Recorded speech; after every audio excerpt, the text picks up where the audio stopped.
नमस्कार, मैं हूं आपका अपना बंजार आर.के. राठौर। इस वक्त सुल्तानपुरी हमारे ऑफिस में, जैसा कि आपको मैं जानकारी बता दूं, एमसीडी सिविक सेंटर में पिछले 8 मार्च से लगातार धरना प्रदर्शन कर रहे हैं एमसीडी के कर्मचारी। और जो यूनियन काम कर रही है और जिनकी जो मांगे हैं, स्थायी नौकरी की उन्होंने मांग रखी है दिल्ली सरकार से, और ये लगातार अब तकरीबन 1 महीना होने को आ रहा है। आज 3-4 तारीख हो चुकी है और ये पिछले महीने 8 तारीख से लगातार एमसीडी कर्मचारी अपनी मांगों को लेकर धरना प्रदर्शन कर रहे हैं और अभी तक सरकार जागी नहीं है। तो मेरे साथ जुड़ चुके हैं उस यूनियन के उपाध्यक्ष दिल्ली प्रदेश के। तो सबसे पहले मैं चाहूंगा कि उनका परिचय हो जाए और साथ में ये बताएं आखिर उन लोगों की क्या क्या मांगे हैं। सर, अपना नाम बताएं। सबसे पहले तो आपके चैनल का मैं बहुत बहुत धन्यवाद करता हूँ कि आपने हमें इसके लिए बुलाया। और सबको जय वाल्मीकि, जय भीम साथियों। मैं राकेश भोग, न्यू भारतीय सिपाही कामगार यूनियन दिल्ली प्रदेश उपाध्यक्ष। इन एमसीडी ने हमारे साथ बहुत कुठारघात कर रहे हैं जो ये आज की सरकार है। अब एक बात बताइए, कर्मचारियों को कच्चा लटेर कर रहे हैं। कर्मचारी 28 साल से बेचारा 16,000 में आज नौकरी कर रहा है, तो वो अपने बच्चों का पालन पोषण कैसे करेगा।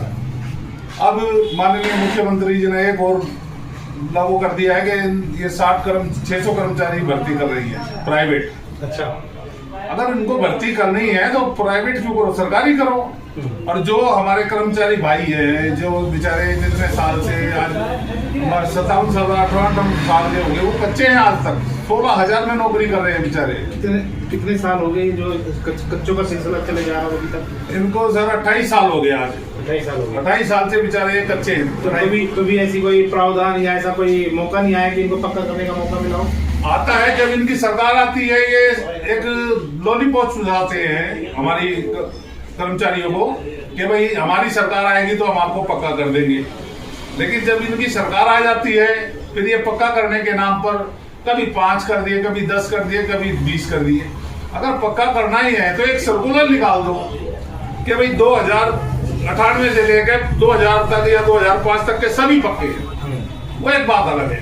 अब कर्मचारी आज अनपढ़ है, फाइल तैयार नहीं होती तो इसमें गलती किसकी है, कर्मचारी की या बाबू की? जो बाबू आज उस कुर्सी में बैठ के एसी रूम में 1.5-2 लाख रुपए तनख्वाह लेता है, वो उसका काम है, लेकिन बिना पैसे के वो काम नहीं करता।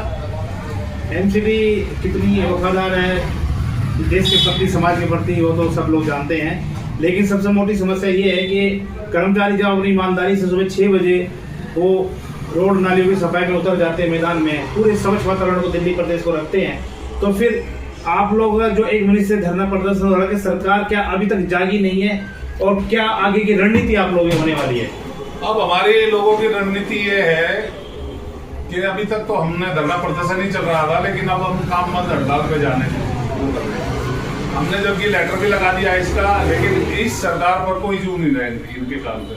लेकिन अगर आप हड़ताल पर चले जाओगे तो इससे आम जनता जो नागरिक है, यहाँ तो जगह जगह कूड़ा करकट जितनी आप सफाई व्यवस्था संभाले हुए हो, वो तो विचलित हो जाएंगे सब लोग और जो है व्यवस्था जो है चरमरा जाएगी। ऐसी स्थिति को फिर आप कैसे देखेंगे?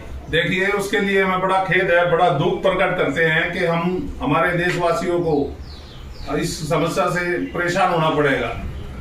जब एक बात बताइए, हम लोग भी इंसान हैं, हाड़ मास के इंसान हैं, हमारे दर्द होता है, हमारे छोटे छोटे बच्चे हैं, हमारे सब कुछ है। अब जब एक बात बताइए, हमें दर्द होगा तो हम रोएंगे नहीं? अगर ये हमें टाइम पे हमें पक्का कर दें, टाइम पे हमारा एरियल बोनस दे दे, टाइम पे हमारा डीए दे दे, टाइम पे सब कुछ दे दे। आज हमें वर्दी नहीं मिलती, कुछ नहीं मिलता, हम अपना औजार खुद अपने पैसे से लेके आते हैं जब काम करते हैं। सुबह 6 बजे हम लोग ड्यूटी पे 6:30 बजे पहुंच जाते हैं। अब इतना हजारों टन कूड़ा आपने देखा होगा हर जगह, बड़े बड़े लैंडों में ये कूड़ा कैसे जाता है?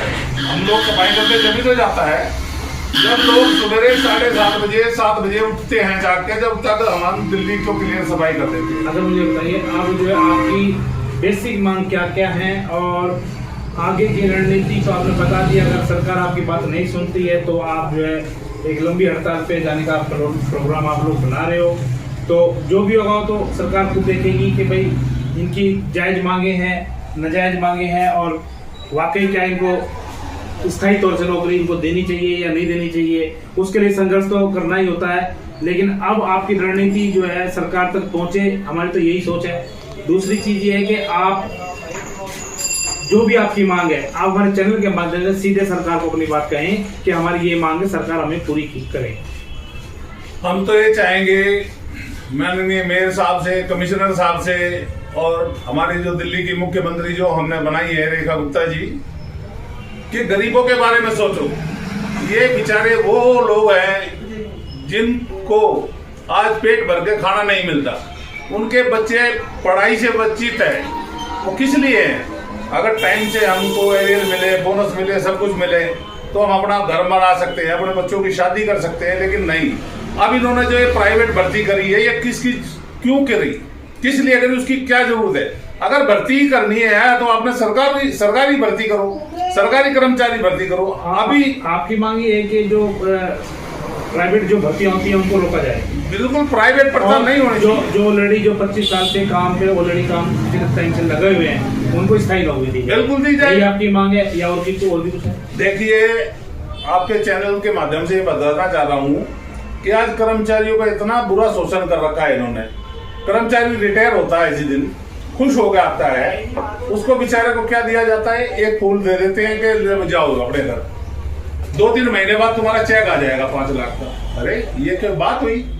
जब वो कर्मचारी ने आपको पूरी जीवन अपना सेवा दी है, तो आपका भी फर्ज बनता है कि जिस दिन वो लटेर हो उसको पूरा एक ही किस्त में उसको उसी दिन चेक दिया जाए, तो वो भी बेचारा हंसता हुआ अपने घर जाए। नहीं, चेक तो दिया जाता है, और विभाग के अंदर जो है जिस दिन उसको जो है सम्मान के साथ रुखसत किया जाता है, पार्टी के साथ उसको जो है ये उसको सम्मान देते हुए चेक जरूर प्रोवाइड किया जाता है।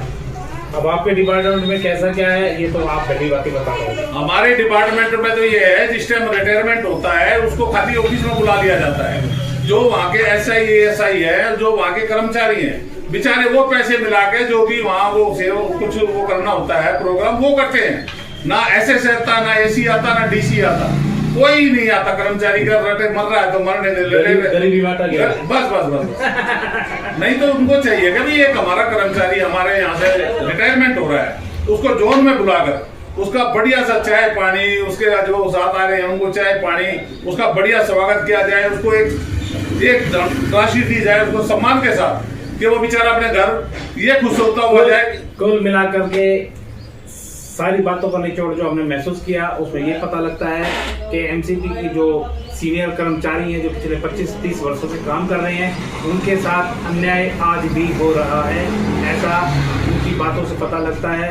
और यूनियन के वाइस प्रेसिडेंट होने के नाते हमारे साथ राकेश गौर जी जुड़े हैं, हम इनका आभार व्यक्त करते हैं और हम भी सरकार से अपील करते हैं कि आपकी मांग जल्द पूरी हो। और जुड़े रहे मेरे साथ और देखते रहिए आपका लोकप्रिय चैनल न्यूयॉर्क न्यूज़।